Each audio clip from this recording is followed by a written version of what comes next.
ನ್ಯಾಯಮೂರ್ತಿ ಸೂರಜ್ ಗೋವಿಂದ್ ಅವ್ರ ಮುಂದೆ ಇದು ನಡೆದ ಚರ್ಚೆ. ಅದಕ್ಕೆ ಇವರು ರದ್ದ ಅಂತ ಹೇಳಿದ್ದಾರೆ.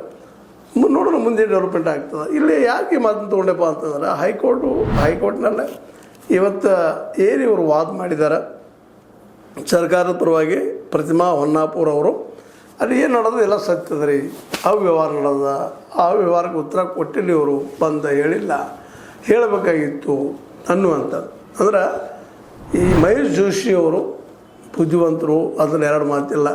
ಅಲ್ಲಿ ಅವ್ಯವಹಾರ ಆಗಿದ್ದಾವೆ, ಸಾಕಷ್ಟು ಜನ ಸಾಹಿತಿಗಳು ಈಗಾಗಲೇ ಆರೋಪ ಮಾಡಿದ್ದಾರೆ. ಆದರೆ ಆರೋಪ ಸಾಬೀತಾಗಬೇಕು ಆಗಿತ್ತಲ್ಲ, ಅದು ಸಾಬೀತಾಗಿದೆ ತನಿಖೆಯಿಂದ ಅನ್ನೋದು ಈಗ ಕ್ಲಿಯರ್ ಆಗಿದೆ.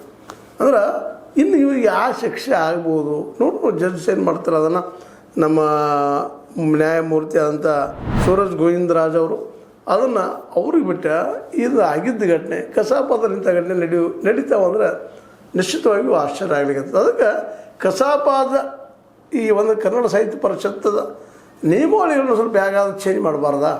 ಯಾಕಂದ್ರೆ ನಿಜವಾಗಿಯೂ ಸಾಹಿತ್ಯದ ಬಗ್ಗೆ ಯಾರು ಅಭ್ಯಾಸಕರಿದ್ದಾರೋ ಅಂಥವ್ರನ್ನ ಮಾತ್ರ ಸಾಹಿತ್ಯ ಅಂದರೆ ಕವಿಗಳನ್ನು, ಕಲಾಕಾರರನ್ನು, ವಿಮರ್ಶಕರನ್ನು ಅವ್ರನ್ನ ಸದಸ್ಯರನ್ನೇ ಮಾಡ್ಕೋಬೇಕು ವಿನಃ ಈ ಜೋಶಿ ಅಂತ ವ್ಯಾಪಾರಿಗಾರನಾಗಿರ್ಬೋದು ಮತ್ತೊಂದು ಕೆಲವೊಂದು ಜನ ಬಂದಿದ್ದಾರೆ ನನಗಿಂದ.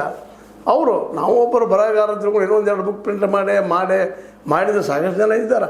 ಇವರು ಅಂಥದ್ದು ಏನೋ ಮಾಡ್ತಿರ್ಬೋದಿಲ್ಲ ಅಂತಲ್ಲ, ಆದರೂ ನಿಜವಾಗಿ ಇವರು ಸಾಹಿತ್ಯಗಳ ಅಂತೇಳಿ. ಯಾಕಂದರೆ ಕನ್ನಡ ಸಾಹಿತ್ಯ ಪರಿಷತ್ ಅದರ ಅನೇಕರು ಬಂದು ಹೋಗಿದ್ದಾರೆ.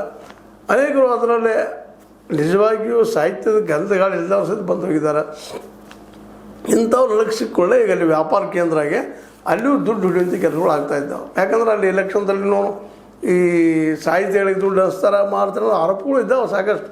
ಏನೇನೋ ಆರೋಪ ಮಾಡ್ತಾಯಿದ್ದಾರೆ, ಅವೆಲ್ಲ ಕರೆಂಟ್ ಸುಳ್ಳೋಕೆ ಗೊತ್ತಿಲ್ಲ. ಆದರೆ ಈ ನಮ್ಮ ಮಹೇಶ್ ಜೋಶಿ ಅವ್ರು ಮಾತ್ರ ಅಲ್ಲಿ ಅವ್ಯವಹಾರ ಮಾಡಿದ್ದೀವಿ ಅಂತ ಪ್ರೂವ್ ಆಗ್ಯದ. ಈಗ ತನಿಖೆ ಅಂತ ಗೊತ್ತಾಗ್ತದಾಗಿದೆ. ಅದನ್ನು ಹೈಕೋರ್ಟ್ ಮುಂದೆ ಈ ವಿಷಯ ಪ್ರತಿಪಾದನೆ ಮಾಡಿದ್ದಾರೆ.